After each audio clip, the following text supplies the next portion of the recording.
আবু সাইদ মুগ্ধ, শেষ হয়নি যুদ্ধ।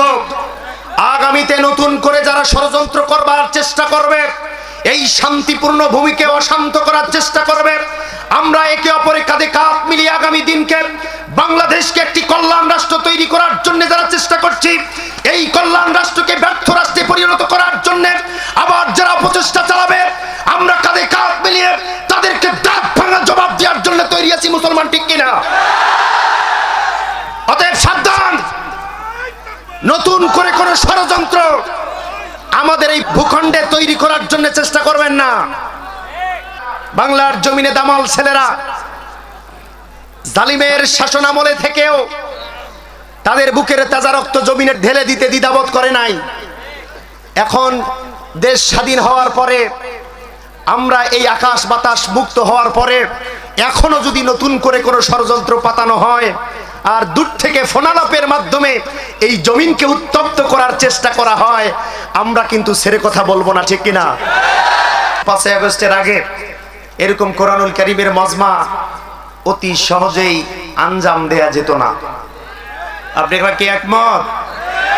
একমত হতেই হবে, কারণ এমন কোন জাতিগোষ্ঠী নাই, এমন কোন ধরনার মানুষ নাই যেই মানুষগুলি ওই 5 আগস্টের আগে স্বৈরাচারের হাতে নির্যাতিত হয় নাই।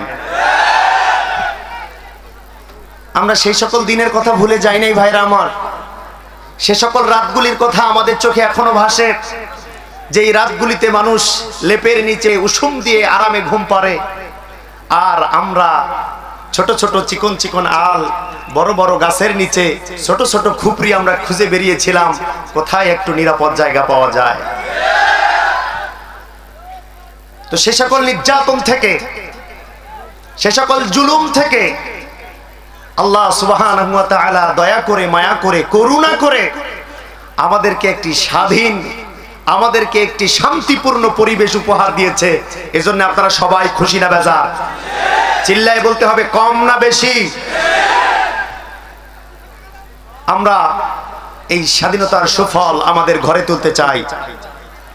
সুখ, শান্তি, নিরাপত্তা, মানুষের অধিকার নিশ্চিত করার মাধ্যমে আগামীতে এই জমিনকে শান্তিপূর্ণ জমিন বানানোর জন্যে, নিরাপদ জমিন বানানোর জন্যে, মানুষকে কল্যাণকর রাষ্ট্রে পরিণত করবার জন্যে, মানুষের হক, মানুষের মৌলিক অধিকার প্রতিষ্ঠা করার জন্যে আমরা একে অপরের কাঁধে কাঁধ মিলিয়ে সামনের দিন আমরা চলবো। ঠিক কিনা? একটা বিষয়ে আমরা কেউ দ্বিমত পোষণ করব না। আমাদের ভিতরে অনেক দ্বিমত, অনেক মতানৈক্য থাকতে পারে, কিন্তু স্বৈরাচার থেকে, জালিম থেকে আমরা যে মুক্ত হয়েছি এই বিষয়ে কারো কোনো দ্বিমত নাই। বলেন আছে? যদি দ্বিমত থেকে থাকে তাহলে ভাবতে হবে স্বৈরাচার ভেঙে গেছে, বাকি দায়িত্বটা তাকে দিয়ে গেছে। আবু সাইদ মুগ্ধ, শেষ হয়নি যুদ্ধ। আগামীতে নতুন করে যারা ষড়যন্ত্র করবার চেষ্টা করবে, এই শান্তিপূর্ণ ভূমিকে অশান্ত করার চেষ্টা করবে, আমরা একে অপরের কাঁধে কাঁধ মিলিয়ে আগামী দিনকে বাংলাদেশকে একটি কল্যাণ রাষ্ট্র তৈরি করার জন্য যারা চেষ্টা করছি, এই কল্যাণ রাষ্ট্রকে ব্যর্থ রাষ্ট্রে পরিণত করার জন্য আবার যারা প্রচেষ্টা চালাবে, আমরা কাঁধে কাঁধ মিলিয়ে তাদেরকে দাঁত ভাঙা জবাব দেওয়ার জন্য তৈরি আছি। মুসলমান ঠিক কিনা?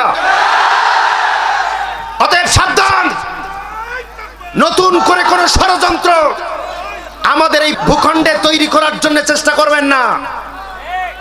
বাংলার জমিনে দামাল ছেলেরা জালিমের শাসন আমলে থেকেও তাদের বুকের তাজা রক্ত জমিনে ঢেলে দিতে দ্বিধাবোধ করে নাই। এখন দেশ স্বাধীন হওয়ার পরে, আমরা এই আকাশ বাতাস মুক্ত হওয়ার পরে এখনো যদি নতুন করে কোনো ষড়যন্ত্র পাতানো হয় আর দূর থেকে ফোনালাপের মাধ্যমে এই জমিনকে উত্তপ্ত করার চেষ্টা করা হয়, আমরা কিন্তু ছেড়ে কথা বলবো না। ঠিক কিনা? অতএব সাবধান। আবার বলছি, আমরা শান্তিপূর্ণভাবে, নিরাপত্তার সাথে আগামী দিনগুলিতে বাংলাদেশের কল্যাণের জন্য একে অপরের কাঁধে কাঁধ মিলিয়ে কাজ করতে চাই। আল্লাহ তুমি কবুল করো। আরো জোরে বলেন আমিন।